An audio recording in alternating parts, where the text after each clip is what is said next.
Bonjour, bienvenue sur le plateau du Face à Face de la CI TV, l'émission qui reçoit les responsables politiques, syndicaux, sociaux et les candidats à la présidentielle, parce que c'est la saison qui commence, vous savez, il va y avoir la saison de Noël, la saison du foie gras et la saison de la présidentielle. Et donc aujourd'hui, Patrick Lozès, bonjour. Bonjour. Alors, vous êtes le fondateur du CRAN. Nul n'est parfait. Oui, j'ai fondé le CRAN pour lutter contre les discriminations qui touchent les populations noires et pour lutter contre toutes les discriminations. Oui, oui, toutes les discriminations, mais enfin, vous commencez par... Le CRAN, c'est noir, donc bon, voilà, c'est bien c'est un conseil représentatif sur le modèle du conseil représentatif des institutions juives ou des choses comme ça, en fait. Nous travaillons beaucoup dans la transversalité. J'ai beaucoup d'amis au CRIF, mais au CRIF, il n'y a que des juifs. Au CRAN, vous avez des blancs, vous avez des noirs, vous avez des métis, vous avez des juifs, vous avez des musulmans, des catholiques, des protestants, vous avez des gens de gauche, vous avez des gens de droite. Donc, vous voyez, on a la diversité, c'est pour ça que je vous dis... La couleur n'a rien à voir avec la religion. La couleur n'a rien à voir avec... Oui, mais enfin, c'est vous qui me parlez du CRIF. Non, parce que le CRIF existe avant vous. Le CRIF existait avant, voilà, absolument. Donc vous l'avez pris pas comme modèle, mais enfin, bon, vous en êtes inspiré, on va dire. Ah non, nous sommes inspirés d'un mouvement américain qui s'appelle la NAACP, mouvement dans lequel il y a évidemment toutes les diversités dont je vous parle. Parce que pour lutter contre les discriminations dont sont victimes les populations noires, il ne faut pas nécessairement être noir. Moi, je ne suis pas une femme, mais je suis féministe et je lutte contre les discriminations dont sont victimes les femmes. Et les femmes noires. Et les femmes noires aussi.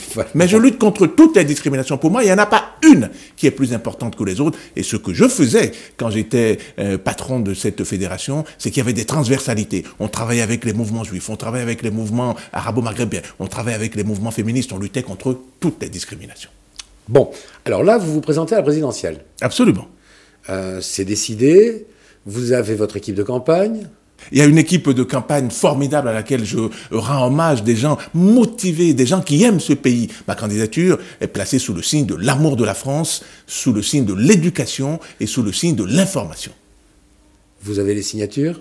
Aujourd'hui, personne n'a de signature, puisque les Vous avez bon espoir de les avoir ? Les élus n'ont pas reçu le document sur lequel ils doivent marquer le nom. Et j'espère plusieurs fois mon nom, en tout cas 500 fois. Aujourd'hui, j'ai 200 promesses. 500 fois dans 40 départements différents. Dans 33 départements différents, dans le tiers des départements, dit-on, effectivement, je voyage beaucoup et a priori, la manière dont nous avançons aujourd'hui avec 200 promesses de signature me fait être extraordinairement optimiste sur l'obtention de ces 500 signatures. Et vous allez voler des voix à qui ? Moi, je suis centriste. Je vais voler des voix à personne, mais je vais prendre des voix, je vais convaincre les électeurs, notamment les électeurs qui ne sont pas aujourd'hui inscrits sur les listes électorales.